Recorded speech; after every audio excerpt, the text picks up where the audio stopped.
Hello, everyone. I'm Peter Towers, Managing Director of ESS BIZTOOLS. Welcome to this webinar on diversification. Scaling up is an opportunity for accountants to offer as a service to your clients. I'm joined today by Andrew Geddes. How are you today, Andrew? Well, thank you, Peter. And you're going to primarily make the presentation on scaling up. And obviously, Andrew, you were the chair of Green Cross for 10 years. And yes. A lot of the concepts of scaling up were utilised within Green Cross, weren't they? Yes, they were. Okay. So I think it'll be a very interesting presentation shortly. So we'll just go back and we'll get started. Now, if you have any questions and you'd like us to answer, please send your questions through to us by typing in on your computer and going to chat, and I will answer your questions, or Andrew will answer them later on. If you're watching this as a recording later on, or you're watching on Facebook, you won't be able to send a communication direct to us. Please send me an email, peter@essbiztools.com.au, and I will get back to you. This whole series is built around diversification of accounting services, and you could ask why. I think to answer that question, you need, first of all, to look at what your firm's points of difference are. Are they different? Because from an SME's point of view, a lot of accountancy firms look the same. In fact, I probably should say most look the same. Is that going to help you in the marketplace? I don't think so. Have you created industry specializations? For those of you who've been listening and watching these videos for the last 3 weeks will know we've had a whole series on this concept of diversification. And one of the key items we've been referring to is that there are practitioners around Australia who have established industry specializations. Whether they're like Boyce & Co from Cooma, who have specializations in merino wool, beef cattle, cotton, and horticulture products. Have you got something similar in your firm? And other firms have got specialities in medical, pharmacies, trades businesses. Is that something you could think about doing? Are you considered to be experts in any aspect of these additional services you could supply to clients? Do you understand the Personal Property Securities Register and able to give advice? Do you understand research and development and how it can be very important, especially to a whole range of SME businesses? Normally, there's somewhere between 14 and 17,000 companies, about 70% are small businesses that apply for the research and development incentive grant each year. I suspect that number is probably going to be over 20,000 this year because of people having time on their hands while they've been in lockdown, and some of them have ventured down to their sheds. I think they've been able to walk down to their sheds and have maybe invented things, or they're sat on their computers. So is there some areas that you could become an expert in? The Commonwealth Bank produced their latest edition. It's now the 6th year they've produced Accounting Market Pulse report early in May. And they observed that based on the surveys that they'd conducted, only 5% of the firms that they had interviewed were not going to diversify their activities over the next 2 years. Obviously, that means that 95% expect to diversify. That's a lot of activity, and I hope they're right. And we're going to hear from an expert in a real activity that you could look to be a main diversification activity for your firm. So you're going to be one of these firms that diversify? And if so, what types of services are you going to offer? Incidentally, Business Advisory Services was nominated in the Commonwealth Bank report as the highest rating area for new products. So let's turn to today's key topic, lessons from scaling up. I'm proud to be able to introduce you to Andrew Geddes, a mentor to the accounting industry a very experienced company director, chair for 10 years of the ASX Top 200 company Green Cross Limited. And Andrew's going to discuss with you, can scaling up be a diversification activities for accountants and in particular to your firm? So I'm now going to go to Andrew. Good afternoon, Andrew. How are you? Hello, Peter. I'm well, thank you. I'll just bring up my screen and my PowerPoint sessions, which should be there. Are they on your screen now, Peter? Yeah, they're right now. Thank you. Okay, so let's move straight into this. I am involved with about 10 companies at the moment, all in various stages of scaling up. And some of them are professional service firms, accounting firms, engineers, surveyors, and some of them are tech startups. So the experience has gone way beyond the years with Green Cross. So my question for accountants is a simple one.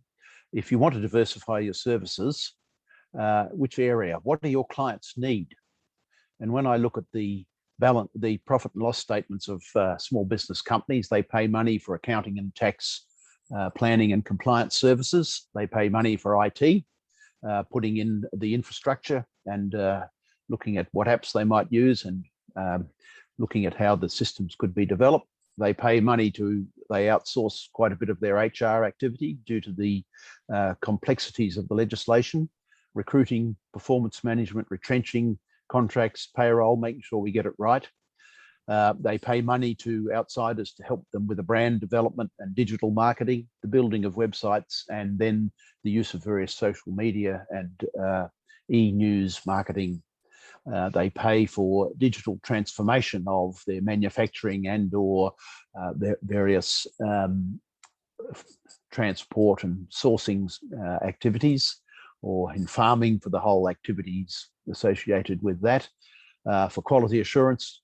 So in other words, small business clients are engaging and outsourcing a lot of their needs to specialists and paying for it. Now, with you being accountants, this concept of the external CFO has been discussed quite a lot of late. You're really focused on helping clients improve profit and cash flow. So how might you help them? You could help prepare sales, profit and cash flow budgets, report the actuals against the budget trends, chair a monthly meeting that does just that. Out of that might come, well, how do we improve the business so we have better profit margins and cash flows? And then coaching your client, be it the owner or the members of the senior leadership team, to make sure that they do the improvement projects and they're supported by the owner. So the external CFO role can involve you doing those sorts of activities. Now, it can be made better if you gain an understanding of the scaling up process and build that into the teachings that you offer your client. So roughly involves 7 steps. Let's identify what we want the company to look like in 1, 3, and 5 years. Make sure we have a clear definition of our purpose and our focus. Purpose being why we do what we do. It's a reason for our existence, and focus being what are we trying to achieve for our various stakeholders. Then what core values define acceptable behavior and not acceptable behavior, and how do we use them? And very importantly, what are the 3 things we've got to improve in the next quarter to improve the business, and making sure we have a pattern of meetings where we implement that and review it. So that's the functional process. It involves you in helping create financial plans, monitoring them, and driving those business improvement project groups. So the starting point is usually to encourage a client to set up a senior leadership team. You'll achieve a lot more if it's not just you and your client, but the senior players in that business as well. And let's start by thinking about what are the overall trends that are occurring in that industry, what are the opportunities, what are the risks and threats, and go through this big picture process every quarter. So looking at it in a little more detail, what do we want this business to look like in terms of revenue? It's $1 million now. What about in a year, 3 years, 5 years? What are we trying to do with profit margins and cash flow? How do we achieve these improvements? Is it new services and products and or focusing on the better clients and looking to get more of them? What have we got to do to develop the team? What technology will we use? Where are we going to be located? Is our brand and marketing adequate? And is our governance and leadership and communication and review of actuals and replanning adequate? So it's starting by thinking about, if we could wave a magic wand over the business, what do we want it to look like? Which is an interesting question to ask of your client. Then in terms of purpose, well, you can look at Simon Sinek on his TED talk about why, and that'll give you an idea. You can watch that with your client. It's really saying, let's just think about what's the value we contribute to the community in doing what we do, and making sure we're clear and focused on that. Then let's think about, how do we add value to our customers and clients? How do we add value to our team members and to the community in which we operate? And for some, possibly, how do we help our suppliers and our sources of supply? Now,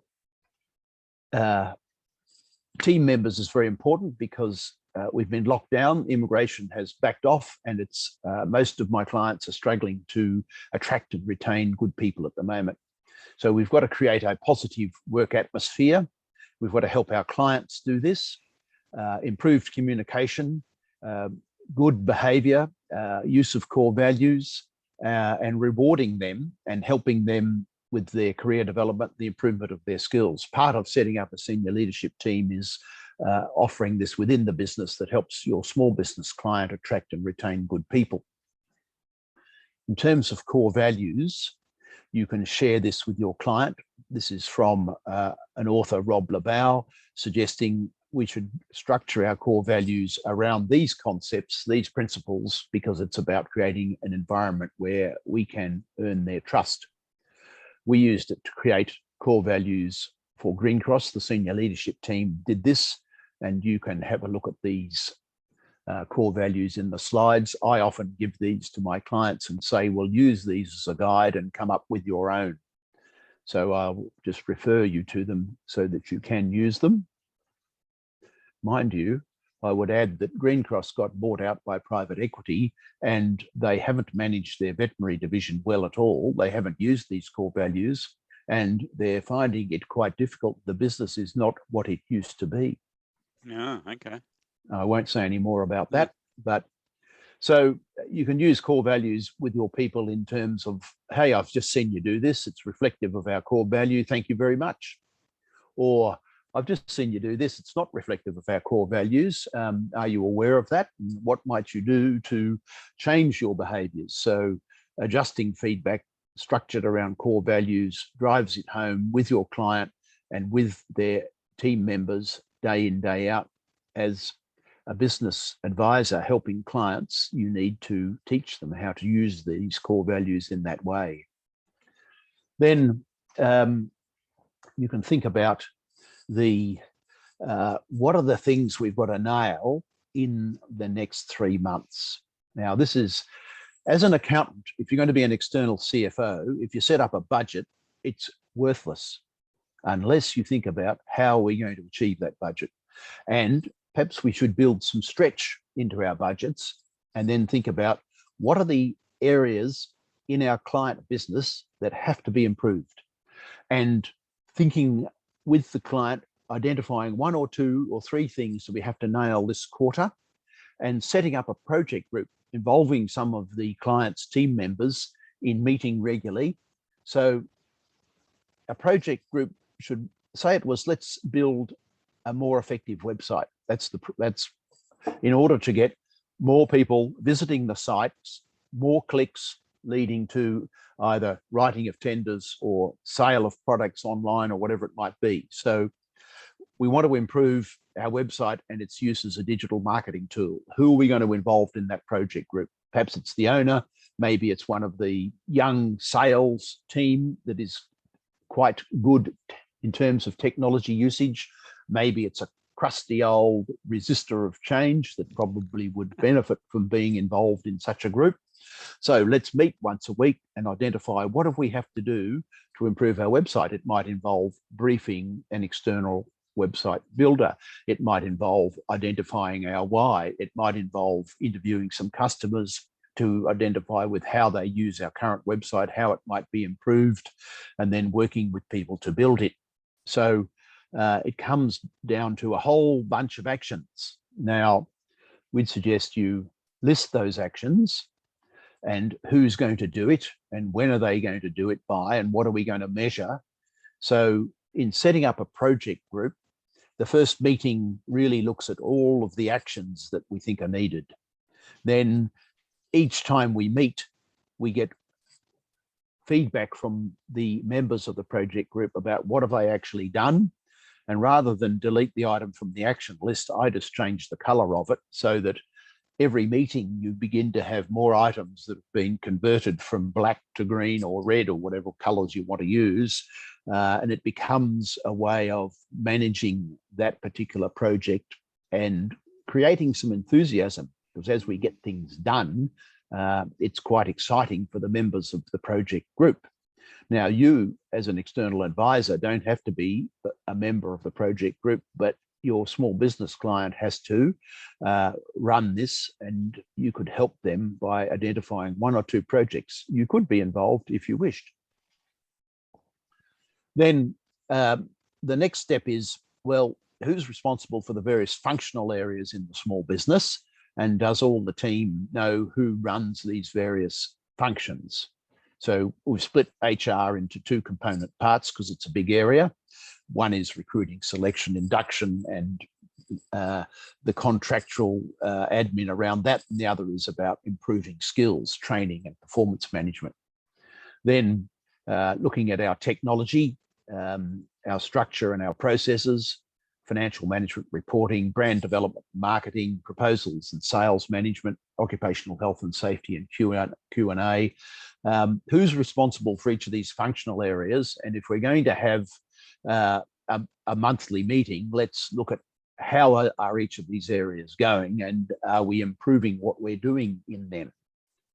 So that then flows into the last component of scaling up, and that is designing a pattern of meetings.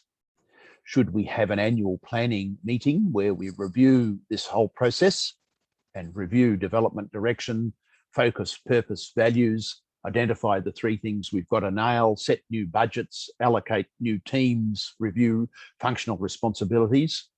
Then should we put into our diaries a quarterly review of progress, monthly operational meetings, weekly sales or job meetings with a focus on what have we got to do this week to get invoicing jobs finished, invoicing done, or sales activities done? And then within our various work groups, do we have daily stand-up 5-minute huddles where we ask, what have we got on today? Who's doing what? Is everyone okay? Now, let's go. And you start to create a pulse of energy in the business about what are we trying to achieve, who's doing what, how are we going, and it improves communication greatly. So we'd suggest that you build that pattern of meetings into your diary. Notice I've got the year 2022 there already. I'm currently working with my 10 active clients on finalizing our meeting dates for 2022 now in September 2021, 3 months before it starts, so that we know what we've got on and when we're going to do it. We then encourage people to structure their holidays in around that so that we're all geared up for a year where we know when we're meeting and we know when we're having some time off to recharge the batteries. So as an accountant, you could build into the budgeting process some additional things to measure that might be non-financial, such as how many clicks on our website, how many have led to the request for proposals, how many proposals have we won out of those we've written, looking at a sales pipeline reporting concept, If we're a manufacturer, what's the cost of our manufacturing? How's that going? If we're engineers, what's happening with job cost and time taken? Are we on time, on budget, on quality, on relationship? So you can help refine the information that's put on the clients, into the client's meetings, particularly the monthly and the operational meeting and the weekly job or sales meetings, and you can have an input into the development of their reporting systems. So we then summarize that into a one-page plan. Where are we headed? Why do we do what we do? What are we trying to achieve in terms of outcomes?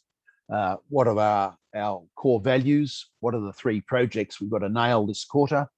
Who's responsible for the various functional areas, and when are we going to meet? So that is what we review every year. So if you just pull back from that, that's scaling up is a planning, it's a research, analysis, planning, goal setting, communication process. And then we monitor how we're going as we do it. So we're talking about a process of communication within it. It allows us to improve leadership by looking at what's happening in our market and defining what we're trying to achieve in the next 12 months, 3 years in terms of sales and margins, and what we've got to do to improve our team and our technology and our marketing to achieve that. It makes sure that everyone's committed to our purpose and our focus and understands what's acceptable behavior and what's not. And if we set up a senior leadership team and ask them for their ideas and input, they help identify what we've got to nail this quarter. And you're involved in helping your client engage and inspire the team, because we're planning, we're researching, we're planning, we're looking at options, we're fleshing them out. So the leadership of the business improves. I find that attracting and retaining good people improves because you've got a good communication process happening. Management then is implementing, making sure we do what we say we're going to do. And this is where you can really help your small business client.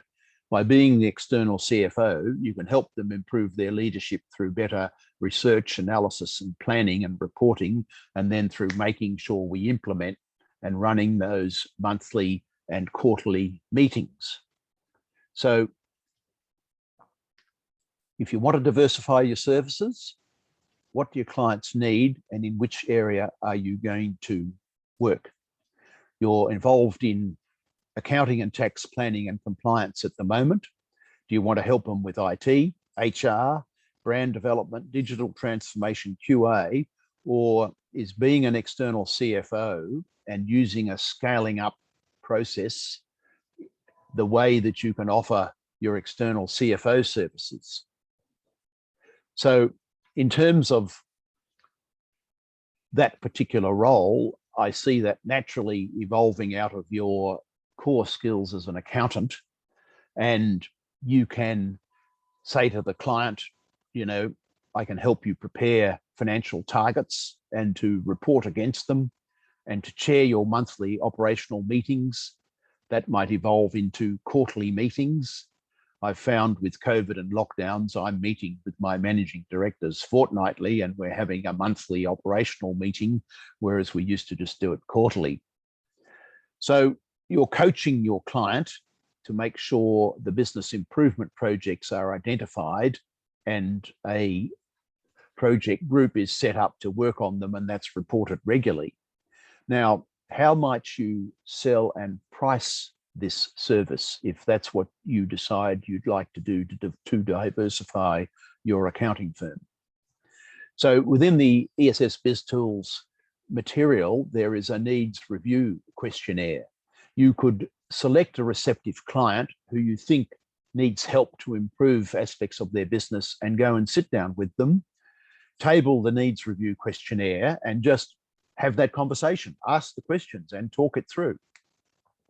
You could then suggest, okay, let's meet monthly to review progress on a couple of business improvement projects. maybe you could suggest I'll do a budget and we can, excuse me, review the financial performance against that budget. Excuse me a moment.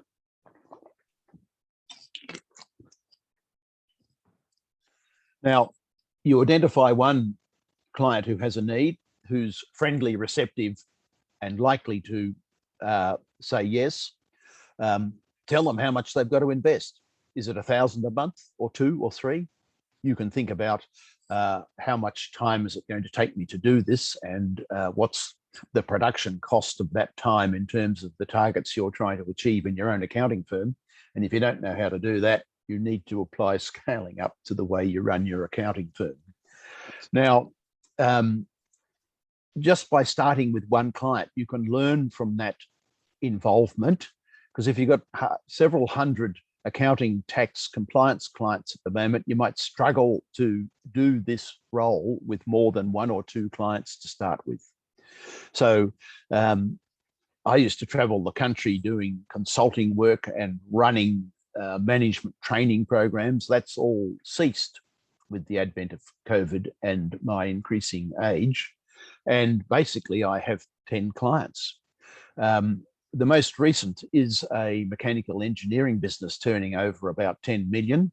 Now, I used to meet with the managing director once a fortnight for an hour on Zoom, just to talk through the pressure points and problems.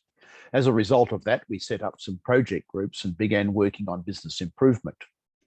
I then suggested to him that perhaps I should be involved for the next quarter on a formal basis with the project groups and with him reviewing the financials. And all of a sudden, what was $1,000 a fortnight turned into $7,500 a quarter. After the first quarter, it was extended to the whole year and hence turned into a $30,000 a year advisory client. So what I'm trying to illustrate to you is you need to win trust. So you can start modestly and price it modestly, and then deepen your involvement and engagement as you deliver value to the client. So in order to diversify into utilizing scaling up to help you be a more effective external CFO, you've got to practice. You probably need to do some reading of some of the Vern Harnish, H-A-R-N-I-S-H, texts around scaling up. He's written a book called Scaling Up, and he's written a book called The Rockefeller Habits. I took the Green Cross senior management team to one of Vern's seminars after we first listed in about 2008. And then they implemented those strategies or those methodologies over the next 8 years and grew the company from 30 vet practices to 250 vet practices and 350 pet stores. So if you want to be better at utilizing scaling up, you need to go to some management training, read some texts, then find a friendly, receptive client, get involved with that client and practice it, and slowly deepen your relationship, and then ask for them to invest more as they realize the value of this. So really that's, Peter, how I see, if you learn about scaling up and you add it to the way you interact with your clients as an external chief financial officer, it can make you far more effective. So let me just go back to, oh, there it is there. The scaling up process is a planning communication process that makes the budgets that you might create far more effective, because you're involved in the research, analysis, discussion, target setting and review and establishment of project groups to do business improvement work. Notice that it's the client and their internal team members and maybe some external outsourced specialists that drive these projects. And what you're doing is coaching your small business client to have set meetings so that they're focused on involving their team and outside specialists in improving elements of the business, 1, 2, or 3 things at a time. So perhaps I can open that up. Questions, observations, concerns, one client at a time, develop the skills, and away you go. Okay. Over Thanks, to you, Peter. Perhaps Thank you, Andrew. I'll just take the. I'll do stop share and take it back to you. Oh no, I'll And a set of those slides are available for the participants. yes, I Andrew, believe, Peter. Yeah, you've sent them to me. We'll be putting them on our website and sending them around to the people who access the recording. That was very interesting, Andrew. Incidentally, there's the Hamish. Oh, there, Vern Harnish, yes. Vern Harnish, I mean, not Hamish. Yep. Harnish book. It's interesting reading. It's the Bible on all this. But you have painted an interesting concept in the way you went through that today, Andrew, if I can say that.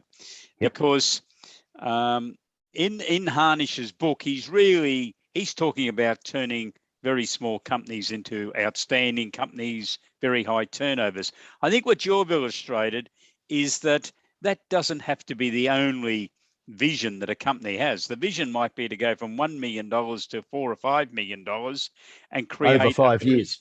Over 5 years and create a very stable company. And the considerations given to the leadership team, who are going to be the leaders, what training do they need, to the team itself, to the strategies, and then implementing those strategies. And very importantly, where's the money going to come from? So it might mean that a company needs to look at crowdsource funding or borrowing more money, but they don't have to grow into $1 trillion turnover business, do they? Oh no, it's scaling up. It was a term that's come out of the tech startups that grow astronomically quickly, but really it's a planning communication process and review process that is applicable. I've been doing it with professional service firms, and I mean, one of them, a surveying group, has been acquiring retiring surveyors in order to get their employees and move into new market areas, and they've gone from 3 million to 5 million to 8 million over a 3-year period. Now there's an example of it. My engineer I mentioned was the only one that used to prepare tenders and then scope a job and pass the details, what they had to do and by when, to the team, and then review the job cost. Well, he's now trained 6 of his project leaders to do that with clients, and he spent 6 months sitting with them once a week for an hour, helping them do all of that. Now they do it well by themselves, and he's freed up to move on to improving the next part of the business. Right. So that's scaling up. It's an example of it in a more modest context, just in terms of trying to improve the business. And we're not scaling it up to 100-fold in 12 months, but if we could improve turnover by 10% and profit margin by 5%, it will probably double your profit. And it's done by fixing 2 or 3 things. So why not set up a senior leadership team and take a scaling up approach to it? Because by planning, communicating, and involving your team, the business is not dependent on you anymore. And ultimately, it's far more easily saleable if you're getting on in years like you and me, Pete, and are looking for a succession solution. Yes, it's building that value, and that should be one of the key considerations that all of our clients are thinking about, as to what is this business going to be worth, and has it been set up in such a way that a purchaser is confident that they can move into the business? In other words, there's a leadership team there, there's systems, there's profits strategies. Maintainable. Yes. Profits maintainable, irrespective of who the CEO is. Yes. So scaling up is a good way of helping your clients de-risk their business and then prepare it for succession alternatives, even if they're not quite ready for that yet. Yes, and I have a belief, and I've seen it proven a number of times, that companies need to get themselves into an investment-ready status and then maintain that, so that if there is a knock on the door, it might be to go into a joint venture, it might be to do an acquisition for someone wanting to acquire the business, or to do some sort of intellectual property development on a joint basis, Yep. they're able to sit down and have serious discussions with the data that backs up their position very quickly. Not say, oh, Yes. yeah, we'll have it already in 6 months' time. That deal's Well, probably lost by then. Well, we've been having meetings, and we should have a meeting secretary who records. So we've got budgets, we've got projects, and we're looking at have they worked, and we're recording all of that. Hence, you've really got what they call at the top end of town a data room, or a data room if you're in California. In other words, it's evidence that we have been doing this for 3 years and we have improved, and it helps the confidence of the purchaser. Yes, and I know there's some accountants out there, and hopefully they're watching this, who have been talking to me lately because they're saying they're going in the Chief Financial Officer services. I suspect some of them are really targeting, they're going to end up with 20 clients very early in the piece. And I say, hang on, I think you've got to crawl before you walk. You've got to work your way up. And you've really emphasized that today by saying, yes, start with one client, do it properly, grow with them, and the reputation will get out into the marketplace. The clients talk to their colleagues and their friends, and they've probably got mates that might also be wanting to have their businesses put onto a better footing. And that's really what scaling up is, isn't it? Yes. And how many clients can you handle of this size? Peter, I've got 10 only paying me between 30 and 50 grand each. And I don't think I can handle more than that. And I don't want to at my age, because I don't want to work massive hours. And it's engaging. If you've got an accounting, tax, compliance business, can you empower your team and use the concepts to get them running all of that, so you're freed up to work with half a dozen of your best clients? That might be enough. Yes, and in fact, I've had similar experience. Of course, you can't expect to go out and get 20 and 30 of these clients because of their time requirements on you. Yes, and you need time to think, and you've got to analyze, review, and identify the areas that can be improved and come up with some creative solutions. And it's very difficult if you're by yourself to do that with 30 to 50 clients in this type of role. Okay, so I found that very interesting, and hopefully our viewers do, Andrew, because I think this is a great opportunity for accountants, because this is bringing in a lot of our basic skills, isn't it? Yes. Preparing budgets and cash flow forecasts and projected balance sheets, but trying to put some real life into them. And then the analysis of the financial position. Does the company need an injection of funds or additional loans, and what's it all going to look like in 2 to 3 years' time? So it's really opening it up, and probably, I think, helping create a stronger leadership team, because they can see there's some future in this business. It's just not going to disappear when the owner goes, or. But it's more importantly, Peter, we're asking our senior team leaders for their opinions, and we're asking them to be responsible, and we're growing their skills, and that's better than being told what to do and just being given a functional responsibility. The better people, what type of organization are they going to be attracted to and be retained by? If you feed them on ball and keep them in the dark, they ain't going to stay around for long. And they're not going to contribute to the growth of your business, and especially that value adding part.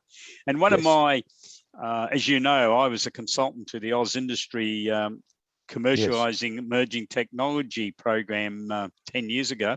And I had that contract for about 11 years. I found it very interesting to work with people who had developed new technology and who were then really needed to raise investment monies. And it was interesting to work with them on what their value of their businesses might end up in the future. I know that the average rule of thumb is to multiply the after-tax profit. Some people don't take the tax out, but I think we should. It's an expense, by 4 or 5 to value a business. But the average IPO valuation for a company seeking to go onto the stock exchange is up around 10 or 11, their after-tax profit.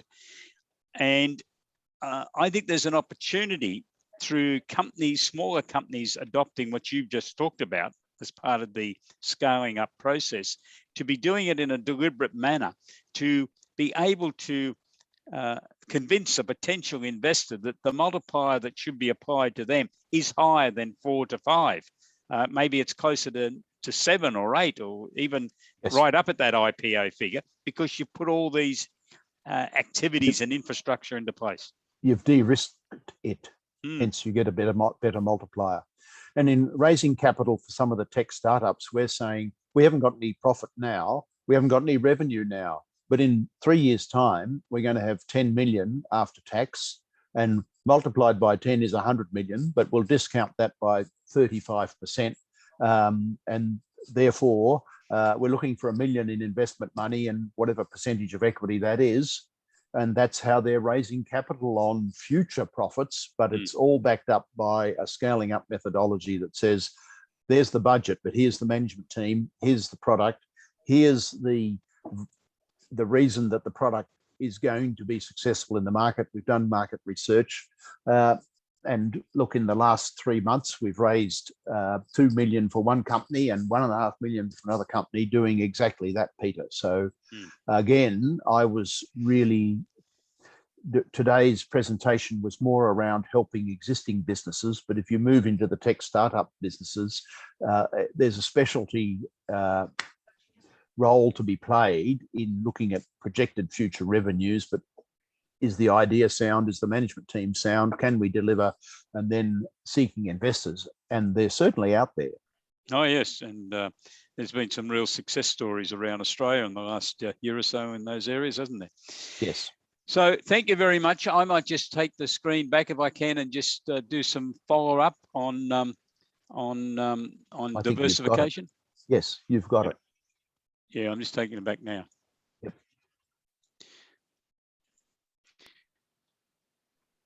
So thanks once again, Andrew. Pleasure, Peter. ESS BIZTOOLS has developed a range of products that accountants can use to enable you to get started on this whole journey of offering scaling up advice to your clients. We've developed a starter package that will assist you to get involved. And we also have an advanced package, which includes everything that we have. And we've got over 30 different product packages contained within ESS BIZTOOLS. So this will give you the opportunity to deliver Chief Financial Officer services, similar to what Andrew was talking about today. So the starter package includes some of the things I'm bringing up on the screen now. Tradies charge out rate calculator, which is very popular with some of the subscribers who use that every year. Professional services, retail analysis, looking at their product mix and the markup rates. Andrew, remember years ago when you were at Armidale, you were talking about the various types of stock, you know, when businesses buy. You got your cash cows, you got your very good lines, you got your problem lines. It's really looking at your deadlines. And yeah. We had a lot of, some people had a lot of those deadlines. They did. And based on that initial information that you were disclosing at FMRC, I've developed a product package there that assists the accountant to have a conversation with a client about trying to manipulate the product mixes. And that can come about by where stock's situated in a store and what's around it, especially if it's a cash cow. You've got to have it, but you don't need to have it at the front cash register. Spread it around the store so that people have got to go and find it. And alongside it, you might have some other products that you really want to sell. They're the stars. And use that knowledge of the markup rates that vary on different types of stock to help your clients earn their profit. Because otherwise, they're just operating in the dark, I think, with their eyes shut. So that's a product that can help there. Debtors, Australia's got the worst debtors days outstanding in the world. I think we've got a responsibility to help our clients. We've got a product called Survival in Difficult Times. 38 questionnaires on all aspects of the business with material that corresponds to each of those 38 questionnaires, which is some responses or suggestions that you could give your client as to how they could fix a particular problem. Business health checks, which is a development from benchmarking, a bit more information of comparisons you might be making on a daily, weekly, or monthly basis to internal reports. So we have a special on this package, $999. Because of lockdown, we've continued this, and it's normally $2,100. That's a 12-month subscription, and that's available until the 4th of October. It's getting close to that date. So if you would like to look at that, please contact me, and you can go onto our website, essbiztools.com.au, and click on subscribe to Business Advisory Services Starter Package. We also have an advanced package, and just quickly running through this, it includes everything that's in the starter package. That's where it starts.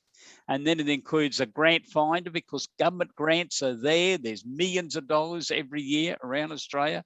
And unfortunately, my observation is a lot of accountants are really not aware of them. Might be a little bit more this year because of the emphasis on government grants as part of COVID-19. Research and development is also very important. I think I mentioned earlier, I think it could be 20,000 companies this year. Around 70 to 75% will be small businesses. Have you got any of those people in your clientele? Why aren't they talking to you about R&D? Have they already gone to someone else? The Accelerating Commercialization Grant, and I'll just let these come up on the screen. Capital raising is very important. 20 years ago, all we had was Section 708. We've now got crowdsourced funding, equity raising, and early stage innovation companies. There is ample opportunity for young companies or old companies, if they're crowdsourced funding focused, to be able to raise capital up to $5 million a year from crowdsourced funding. And these are services that I think you should be able to deliver, especially if you're adopting the approach that Andrew has suggested today. So our special price for the advanced package is $3,200 for 12 months. That's normally $6,500. And that's available under the 4th. And if you'd like to subscribe, please go onto our website. We have a special offer from the affiliates of ESS BizTools, selling the message. If you want some assistance on communication, Brad Smart, a 30-year veteran of the TV, newspapers, and public relations industry, will assist you. And all you got to do is contact us. Cloud9 Associates will introduce tools for you for CPD hours, and you can receive a discount if you complete a review. Blackstone Business Group is a human resources consultant, and Andrew referred to HR services earlier. They're quite interested in talking to you, and they have complimentary employment contract reviews for you and your clients, if you wish. Beyond Accounting Technologies, Paul Barnaby has got a special review at no charge, normally costs $695. And Amanda Gascoigne, who is an expert in small and solo accounting firms, will undertake a practice coaching session. So they're the benefits that are available. Oh, and we have a Smith Inc. offer, discounted subscription fees for the Young Gun Conference, which has finally been resettled to be held in February next year on the Gold Coast. It's been cancelled or postponed, probably the better terminology, a couple of times because of the COVID crisis. So if you subscribe to any of the ESS BizTools products, you will receive an opportunity to subscribe to or to enter into an arrangement for one of those services from one of our affiliates. So thank you very much, Andrew, for being with us today. And thank you to the people who are viewing this webinar.